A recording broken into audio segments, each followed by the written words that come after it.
Hey y'all, I wanted to talk about samples today because that was one of our questions we had. One of the questions I saw.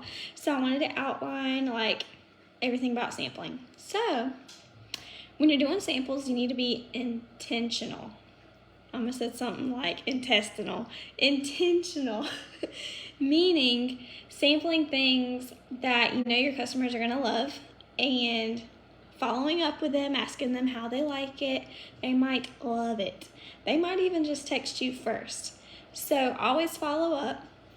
Try to book a party off your samples and so on and so forth. Okay, so how I sample my wax.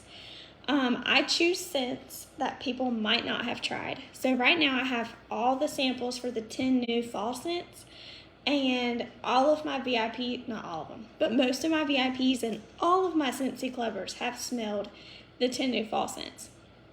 So I'm not going to send them that every single time. I can't even send them one of them because they've already smelled them.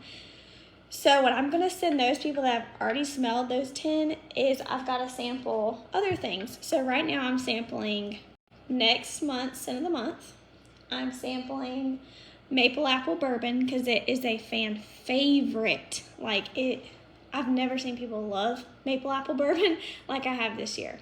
So I'm sampling that, and I'm sampling Arctic Kiss. Those two are my favorites, and I kind of lean towards my favorites to sample, or if I have a bar on hand that I don't completely love that I think my customers would enjoy more than I do, I'll sample that for them. And yeah, I try to do exclusive samples for my Scentsy Clubbers, but they weren't really head over heels in love with a bunch of licensed bars that I did, so I haven't done those since.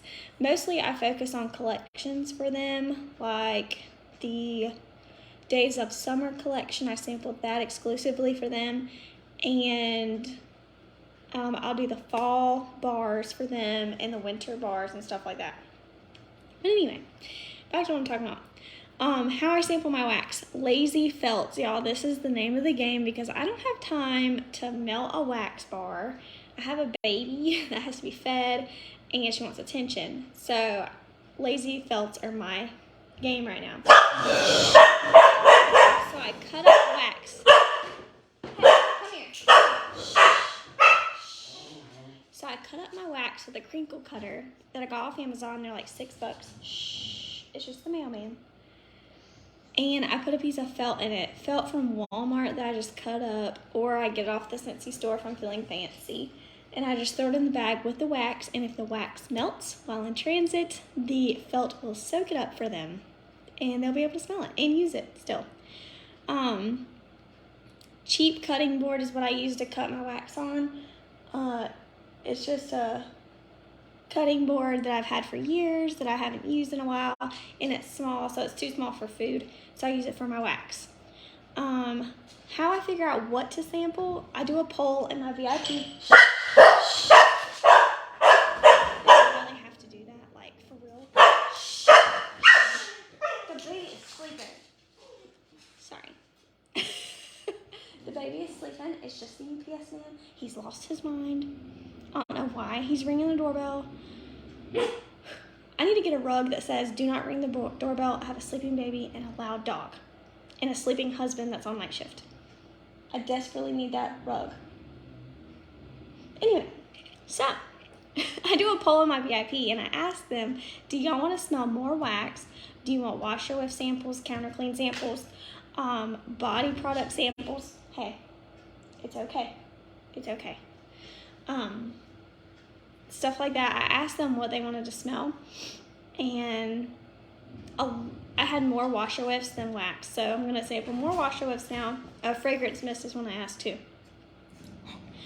With washer whiffs, I choose popular scents, like I did Magnolia Linen and Fluffy Fleece, and I only use 1 scoop because that's all you need in your laundry.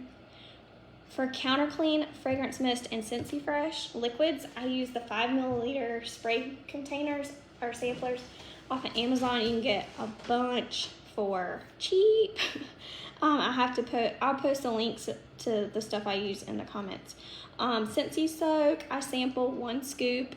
I don't sample a lot of soak because it's just not something my customers love.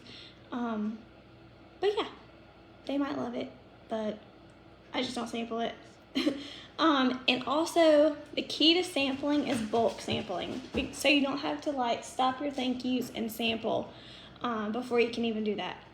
Usually when I get something new in, I'll sit down and bulk sample it, get it done so that I can just grab and pack stuff. So I have 30 labels on my 5160s. 5160 Avery labels is 30 labels a sheet, so I make 30 samples. When I get new wax, 30 samples. I cut 30 pieces of wax and I do 30 bags, 30 labels. If I want to do more, I do 60. I keep it that way because I don't want to have to do half sheets of labels. I don't want to have to write my labels. I want to be able to print, stick, ship. That's what I want to be able to do. I want to make it fast, easy, simple. So I do it in 30s or 15s. I can do half a sheet, 15, and half a sheet for a different thing and for 15. So it's either 15 different samples, 30 different samples, or 60. I don't do any other number. But yeah, make 30 samples of each, and it's easy, and it's ready to go.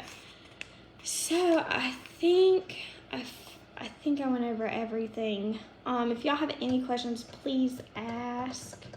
But really, it's just being intentional with what you like, what your customers love, and getting them. If they only use wax, send them a counter clean sample. If they only use like laundry, send them wax.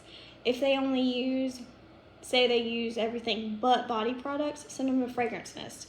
So you want to make sure your customers are sampling all the different things, or you're sampling all the different things for your customers, so they're not stuck in like a couple categories, like they're spreading their Scentsy palette. They're learning new Scentsy things.